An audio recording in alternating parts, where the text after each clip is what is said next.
വളരെ സമർത്ഥനാണ്, സാഹിത്യകാരനാണ്, നല്ല ഭാഷാ പണ്ഡിതനാണ്. ആ ഗോത്രത്തിലെ തുഫൈൽ റളിയല്ലാഹുവിൻ്റെ വീട്ടിൽ പൊതുവെ പറയപ്പെടുന്നതാണ് ചട്ടി അടുപ്പത്തു നിന്നും മാറ്റപ്പെടാറില്ല എന്ന് പറഞ്ഞാൽ എപ്പോഴും അതിഥികളുള്ള, എല്ലാവരും ആശ്രയിച്ചു വരുന്ന ഗോത്രത്തലവനാണ്. തുഫൈൽ ഇസ്ലാം സ്വീകരിക്കുന്നതിൻ്റെ മുമ്പേ കഅബയിലേക്ക് വരുന്നൊരു പശ്ചാത്തലം. കഅബയിലേക്ക് വരുമ്പോൾ മക്കയിലും പരിസരത്തെല്ലാം വളരെ വലിയ ചെറുത്തുനിൽപ്പ് നബി സല്ലല്ലാഹു അലൈഹി വസല്ലം തങ്ങൾക്കെതിരെ നടന്നുകൊണ്ടിരിക്കുന്നൊരു സമയം. തുഫൈൽ കഅബയിലേക്ക് വരുമ്പോഴേക്ക് കഅബയിലെ ഖുറൈശികളിലെ പ്രമുഖരെല്ലാം വന്നിട്ട് തുഫൈലിനോട് പറയുന്നു, ദയവായിട്ട് ഇവിടെ ഒരാൾ വന്നിട്ടുണ്ട്, അദ്ദേഹത്തിൻ്റെ സംസാരം കേട്ട് കുടുങ്ങരുത്, ഞങ്ങളുടെ ഇടയിൽ ആകെ കുഴപ്പമാണ്, അദ്ദേഹത്തെ കേട്ടതിൻ്റെ പേരിൽ വാപ്പയും മകനും ജ്യേഷ്ഠനും അനുജനും സഹോദരനും സഹോദരിയൊക്കെ തമ്മിൽ തെറ്റിക്കഴിയാണ്, അതുകൊണ്ട് നിങ്ങൾ ദയവായിട്ട് അദ്ദേഹത്തിൻ്റെ സംസാരം കേൾക്കരുത്, നിങ്ങളുടെ ഗോത്രത്തിലും കൂടി ഞങ്ങളെ നാട്ടിലുള്ളതുപോലൊരു പ്രശ്നം ഉണ്ടാകരുത്, അതുകൊണ്ട് ശ്രദ്ധിക്കണം. അത് പറഞ്ഞത് കേട്ട് തുഫൈലും കരുതി ശരിയാണല്ലോ, കുഴപ്പമുണ്ടാക്കണ്ട, രണ്ട് ചെവിയിലും പരുത്തി വെച്ചു. എന്നിട്ട് കഅബയിലേക്ക് കടന്നു. ഇബാദത്തുകളുടെ കൂട്ടത്തിൽ ജാഹിലിയ കാലത്തെ ഇബാദത്ത് ചെയ്തുകൊണ്ടിരിക്കുകയാണ് തുഫൈൽ. പക്ഷേ നബി സല്ലല്ലാഹു അലൈഹി വസല്ലം തങ്ങൾ കഅബയുടെ മറ്റൊരു ചാരത്ത് ഇബാദത്ത് ചെയ്തുകൊണ്ടിരിക്കുന്നു. നബി സല്ലല്ലാഹു അലൈഹി വസല്ലം തങ്ങളുടെ നിസ്കാരം തുഫൈലിനെ ആകർഷിച്ചു.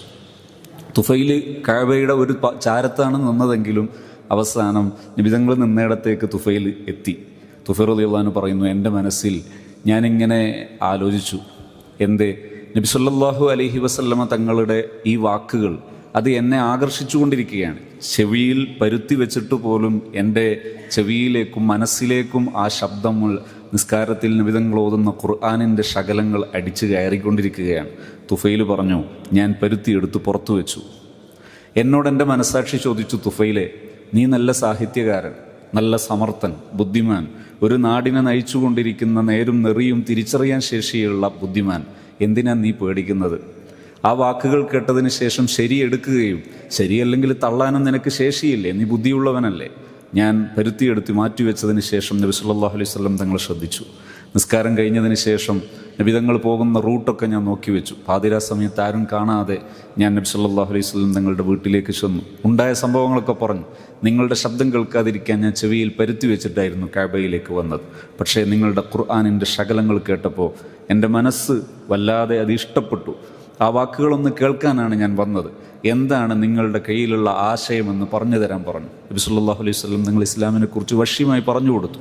മനുഷ്യൻ്റെ അന്തസ്സ് കാത്ത് സൂക്ഷിക്കുന്ന ഒരു മനുഷ്യജീവിതം, കൊള്ളക്ക് പകരം പരസ്പരം സഹായിക്കുന്ന, കയ്യൂക്കിന് പകരം പരസ്പരം സേവിക്കുന്ന, പരസ്പരം ഉൾക്കൊള്ളുന്ന നല്ല മനസ്സുള്ള, നല്ല അന്തസ്സുള്ള മനുഷ്യൻ തന്നെ നട്ടുവളർത്തിയ അല്ലെങ്കിൽ മനുഷ്യൻ തന്നെ കൊത്തിയുണ്ടാക്കിയ കല്ലുകൾക്കോ അല്ലെങ്കിൽ മരപ്പലകകൾക്കോ മുമ്പിൽ മനുഷ്യൻ്റെ സ്വത്തും സമർപ്പിക്കുന്ന അവസ്ഥക്ക് പകരം മനുഷ്യനെ സൃഷ്ടിച്ചവൻ്റെ മുമ്പിൽ മാത്രം തല കുനിക്കുകയും അതുപോലെ മനുഷ്യൻ നന്മയെന്ന് കരുതുന്ന കാര്യങ്ങൾ ജീവിതത്തിൽ പകർത്തുകയും ചെയ്യുന്ന നല്ലൊരു ജീവിതം മനുഷ്യന് വേണം. തുഫൈൽ ചോദിച്ചു, നിങ്ങളാ ഓതിയ ശകലങ്ങൾ എനിക്ക് ഓതി കേൾപ്പിച്ചു തരാമോ? സൂറത്തുൽ ഫലക്കിലെയും സൂറത്തുൻ നാസിലെയും ആ ആയത്തുകൾ ഓതി കേൾപ്പിച്ചു കൊടുത്തപ്പോൾ തുഫൈൽ പറഞ്ഞു, ഇതൊരിക്കലും ഒരു മനുഷ്യൻ്റേതല്ല. ഞാനിതിൽ വിശ്വസിച്ചു. കൈ നീട്ടി നബി സല്ലല്ലാഹു അലൈഹി വസല്ലം തങ്ങളുടെ കൈകളോട് ചേർത്ത് വെച്ച് ബൈഅത്ത് ചെയ്തിട്ട് പറഞ്ഞു, അഷ്ഹദു അല്ലാ ഇലാഹ ഇല്ലല്ലാഹ് വ അഷ്ഹദു അന്നക റസൂലുള്ളാഹ്. അവിടത്തേക്ക് പ്രഖ്യാപിച്ചു, വിശ്വാസം പ്രഖ്യാപിച്ചു. ശേഷം ദിവസങ്ങളോളം നബി തങ്ങളുടെ കൂടെ താമസിച്ചു, പഠിച്ചു. ധാരാളം പഠിച്ചതിന് ശേഷം തുഫൈൽ സ്വന്തം ഗോത്രത്തിലേക്ക് പോവുകയാണ്. ഗോത്രത്തിലേക്ക് പോകുന്ന സമയത്ത് നബി തങ്ങളോട് പറഞ്ഞു, നബിയെ, ഞാൻ കുറേ പഠിച്ചിട്ടുണ്ട്, എൻ്റെ നാട്ടിലേക്ക് പോവുകയാണ്, ജനങ്ങളെയൊക്കെ ക്ഷണിക്കണം, അതിന് എനിക്കൊരു ദൃഷ്ടാന്തം വേണം. നബി സല്ലല്ലാഹു അലൈഹി വസല്ലം തങ്ങൾ ദുആ ചെയ്തു കൊടുത്തു, അല്ലാഹുമ്മ ജഅൽഹു നൂറ, അല്ലാഹുമ്മ ജഅൽഹു ആയത്തൻ. ഈ പ്രാർത്ഥന കേട്ട് ദൗസ് ഗോത്രത്തിലേക്ക് ചെന്നപ്പോൾ, ദൗസ് ഗോത്രത്തിൻ്റെ സിറ്റുവേഷൻ എന്ന് പറയുന്നത് 4 ഭാഗത്തും മലകളുള്ള ഒരു പ്രദേശം, അതിൻ്റെ താഴെയുള്ള ഒരു താഴ്വരയിൽ ജീവിക്കുന്ന സമൂഹം. അവിടെ ഒരു വെള്ളക്കെട്ടുണ്ട്, അഥവാ മലകളിൽ നിന്ന് വെള്ളം ഊർന്നിറങ്ങി വരുന്ന ഒരു ജലാശയം. ഈ ജലാശയത്തെ ആരാധിക്കുന്ന കൂട്ടർ കൂടിയാണ് ദൗസ് ഗോത്രം. കാരണം കൗതുകമുള്ള എല്ലാറ്റിനെയും ആരാധിക്കുക എന്ന് പറയുന്നത് മനുഷ്യൻ്റെ ആ ജാഹിലിയ കാലഘട്ടത്തിലെ അന്ധകാരത്തിലെ ഒരു പൊതു സ്വഭാവമാണ്. ഈ ജലധാരയെ ആരാധിക്കുന്നതിൻ്റെ ഭാഗമായി ഒരു ബിംബവും അവർ സ്ഥാപിച്ചിട്ടുണ്ടായിരുന്നു. ആ ഗോത്രത്തിലെ ഈ ജലധാരയ്ക്ക് നേരെ മേലെ നിന്നിട്ട് ദൗസ് ഗോത്രത്തിൻ്റെ നേരെ മേലെ ചെന്ന് നിന്നിട്ട് തുഫൈൽ റളിയല്ലാഹു അൻഹു പ്രബോധനം നടത്താൻ വേണ്ടി തീരുമാനിച്ചു. അപ്പോൾ തൻ്റെ കണ്ണിന് മുമ്പിലായി നെറ്റിയിൽ 2 കണ്ണിനിടയിലായിട്ട് ഒരു വെളിച്ചം പ്രത്യക്ഷപ്പെട്ടു. നബി സല്ലല്ലാഹു അലൈഹി വസല്ലം തങ്ങൾ ദുആ ചെയ്തു കൊടുത്ത നൂറായിരുന്നത്. തുഫൈൽ റളിയല്ലാഹു അൻഹു പറഞ്ഞു, പടച്ചോനെ, ഇതെൻ്റെ മുഖത്ത് പറ്റില്ല, കാരണം ഒരുപക്ഷെ ഞാൻ ഇവരുടെ ബിംബങ്ങളെ തള്ളിയതിൻ്റെ പേരിലുള്ള ശിക്ഷയാണെന്ന് അവർ വ്യാഖ്യാനിച്ചേക്കാം. അതുകൊണ്ട് ഈ പ്രകാശം എൻ്റെ വടിയുടെ തലക്കലേക്ക് വരണം. പ്രാർത്ഥിച്ചപ്പോൾ ഉടനെ തൻ്റെ കയ്യിൽ ഉപയോഗിച്ചിരുന്ന പരമ്പരാഗതമായി അറബികൾ ഉപയോഗിക്കുന്ന ആ വടിയുടെ തലപ്പത്തേക്ക് വെളിച്ചം വന്നു. ഗോത്രത്തിലേക്ക് ചെന്നു. അവരോട് ഇസ്ലാമിനെക്കുറിച്ചും പരിശുദ്ധമായ ഈ ആദർശത്തെക്കുറിച്ചും പറഞ്ഞു. വാപ്പ വന്നു, വാപ്പയോട് പറഞ്ഞു, വാപ്പ ഇസ്ലാം സ്വീകരിച്ചു. ഭാര്യ വന്നു, ഭാര്യയോട് പറഞ്ഞു, ഭാര്യ ഇസ്ലാം സ്വീകരിച്ചു. ബന്ധുക്കളും പ്രിയപ്പെട്ടവരൊക്കെ സ്വീകരിച്ചു. തൻ്റെ അടുത്ത ഈ വീട്ടുകാരല്ലാത്ത മറ്റുള്ളവരോട് പറഞ്ഞപ്പോൾ ഒരാൾ മാത്രമേ സ്വീകരിച്ചിട്ടുണ്ടായിരുന്നു. അത് ബഹുമാനപ്പെട്ട സയ്യിദുന അബൂ ഹുറൈറ റളിയല്ലാഹു അൻഹു. അബൂ ഹുറൈറയുടെ അന്നത്തെ പേര് അബ്ദുറഹ്മാൻ എന്നാണ്, പിന്നീടാണ് അബൂ ഹുറൈറയാകുന്നത്. അവർ രണ്ടുപേരും ചേർന്ന് നബി സല്ലല്ലാഹു അലൈഹി വസല്ലം തങ്ങളുടെ അടുക്കൽ വന്നു. നബിയെ, ഞങ്ങൾ അങ്ങയുടെ അടുക്കലേക്ക് വളരെ വലിയ പ്രതീക്ഷയോടെയും വലിയ വിഷമത്തോടെയാണ് വരുന്നത്. എന്ത് സംഭവിച്ചു? നാട്ടിൽ എന്തൊക്കെ ഉണ്ടായി? അപ്പോൾ പറഞ്ഞു, മറ്റുള്ളവരെ ക്ഷണിച്ചപ്പോൾ ആരും വരുന്നൊന്നുമില്ല, നാട്ടുകാരൊക്കെ ആകെ ദുഷിച്ചു പോയിരിക്കുന്നു. നബി സല്ലല്ലാഹു അലൈഹി വസല്ലം തങ്ങൾ 2 റക്അത്ത് നിസ്കരിച്ചു, വുളൂ ചെയ്ത് 2 റക്അത്ത് നിസ്കരിച്ചു. പ്രാർത്ഥിക്കാൻ വേണ്ടി കൈകൾ ഉയർത്തി.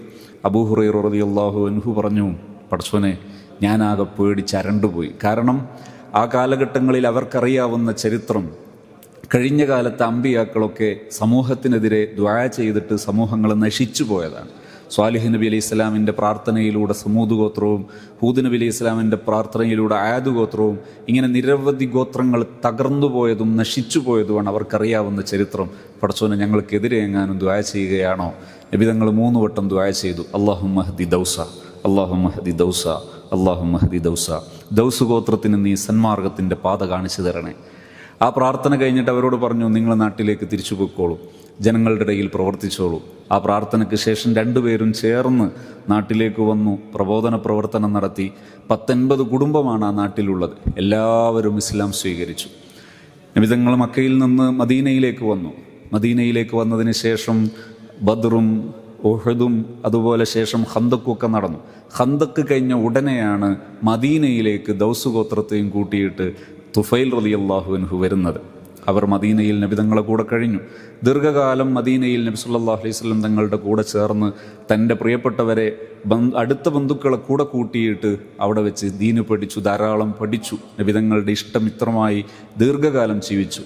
ഹബീബ റസൂലുള്ളാഹി സ്വല്ലല്ലാഹു അലൈഹി വസല്ലം തങ്ങളുടെ വഫാത്തിന് ശേഷം തുഫൈൽ റളിയല്ലാഹു അൻഹു എല്ലാ പോരാട്ട വേദികളിലും നിറഞ്ഞു നിന്നു. ഓരോ പോരാട്ടങ്ങൾക്ക് ഇറങ്ങുമ്പോഴും തുഫൈലിൻ്റെ പ്രാർത്ഥന, പടച്ചവനെ, എനിക്ക് ഷഹാദത്ത് തരണേ, എനിക്ക് രക്തസാക്ഷിത്വം വേണം. നബി സല്ലല്ലാഹു അലൈഹി വസല്ലം തങ്ങളെ ഇല്ലാത്ത ലോകത്ത് ജീവിക്കുമ്പോൾ ഓരോ പോരാട്ടത്തിന് പോകുമ്പോൾ എത്രയും പെട്ടെന്ന് മുത്തുനബി തങ്ങളുടെ ചാരത്തേക്ക് യാത്രയാകണമെന്ന വലിയ ആഗ്രഹവുമായാണ് യാത്ര പോകുന്നത്.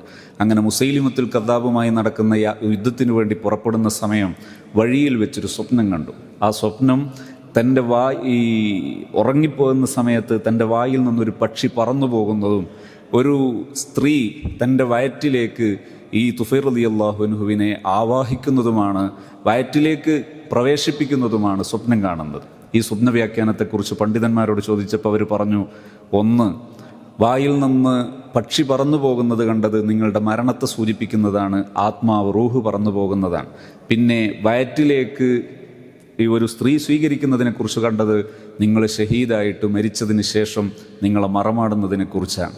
ആ സമയത്ത് പറഞ്ഞു, ഞാൻ മറ്റൊരു കാര്യം കൂടെ അതിൽ കണ്ടിട്ടുണ്ടായിരുന്നു. എൻ്റെ മകൻ എന്നെ തേടുന്നു, പക്ഷേ എന്നെ കാണുന്നില്ല. ഈ മകനും രക്തസാക്ഷിത്വം ആഗ്രഹിക്കുന്നുണ്ട്, പക്ഷേ ആ യുദ്ധത്തിൽ ഈ മകൻ രക്തസാക്ഷിത്വം ആകുകയില്ല എന്നതിൻ്റെ സൂചനയായിരുന്നു. പറഞ്ഞതുപോലെ സംഭവിച്ചു. മടങ്ങി വരുന്ന സമയത്ത് തുഫൈൽ റളിയല്ലാഹു അൻഹു ഷഹീദാകുന്നു. തിരിച്ചു പോരുന്ന സമയത്ത് മകൻ ഉമൈറിൻ്റെ കൈ ഒന്ന് വെട്ടിപ്പോയി യുദ്ധത്തിനിടയിൽ. തിരിച്ചു വന്നു. ദീർഘകാലം, കുറച്ചു കാലം കൂടെ ഉമൈർ റളിയല്ലാഹു അൻഹു ജീവിക്കുന്നു, അംർ റളിയല്ലാഹു അൻഹു ജീവിക്കുന്നു, തുഫൈലിൻ്റെ മകൻ. ഒരു ദിവസം ഉമർ റളിയല്ലാഹുവിൻ്റെ ചാരത്തിരിക്കുന്ന സമയത്ത് ഭക്ഷണം കൊണ്ടുവന്നപ്പോൾ അംർ റളിയല്ലാഹു അൻഹു മാറി നിന്നു. മകൻ, എന്തുപറ്റി? നിങ്ങളുടെ ആ കൈയാണോ പ്രശ്നം? അതെ, എൻ്റെ ഈ മുറിഞ്ഞ കൈ കൊണ്ട് നിങ്ങളുടെ കൂടെ ഇരുന്ന് ഭക്ഷണം കഴിക്കുമ്പോൾ ഒരു ചെറിയ അറപ്പ് തോന്നണ്ട എന്ന് കരുതിയിട്ടാണ്. ഉമർ റളിയല്ലാഹു അൻഹു പറഞ്ഞു, വല്ലാഹി, നിങ്ങൾ അല്ലാഹുവാണ് സത്യം, നിങ്ങളുടെ ആ കൈ കൊണ്ട് സ്പർശിക്കാതെ ഞാൻ ഈ ഭക്ഷണം കഴിക്കുകയില്ല. ശരീരത്തിൻ്റെ ഒരു ഭാഗം ദുനിയാവിൽ ജീവിക്കുമ്പോഴും മറുഭാഗം സ്വർഗത്തിലെത്തിയ മനുഷ്യനാണ് നിങ്ങൾ. അങ്ങനെയുള്ള നിങ്ങളുടെ ആ കൈ കൊണ്ട് തൊടാതെ ഞാൻ ഈ ഭക്ഷണം കഴിക്കുകയില്ല. റളിയല്ലാഹു പറഞ്ഞപ്പോൾ ആ കൈ കൊണ്ട് തൊട്ടതിന് ശേഷം മാത്രമേ റളിയല്ലാഹു ഭക്ഷണം കഴിച്ചുള്ളൂ. ശേഷം യർമൂക്ക് യുദ്ധത്തിലേക്ക് പോയപ്പോൾ അംർ റളിയല്ലാഹു അൻഹു അഥവാ തുഫൈലിൻ്റെ മകൻ കൂടി മരണപ്പെട്ടു. ഈ ചരിത്രത്തിലെ പ്രധാന പാഠം നമ്മുടെ പ്രിയപ്പെട്ട മക്കൾക്കും നമുക്കുമെല്ലാം ഉള്ളൊരു പാഠം എന്താണെന്നറിയോ? ബഹുമാനപ്പെട്ട സയ്യിദ്ന ഉമർ ഇബ്നുൽ ഖത്താബ് റളിയല്ലാഹു അൻഹു ഈ അംർ റളിയല്ലാഹു അൻഹുവിനോട് അതുപോലെ സ്വഹാബത്തിലെ ഇത്തരം സെലിബ്രിറ്റികളോട് കാണിക്കുന്ന ഒരു ആഭിമുഖ്യമുണ്ട്. ഈ ആഭിമുഖ്യമാണ് നമ്മുടെ ഈമാനിൻ്റെ പ്രധാനപ്പെട്ട അടിത്തറ.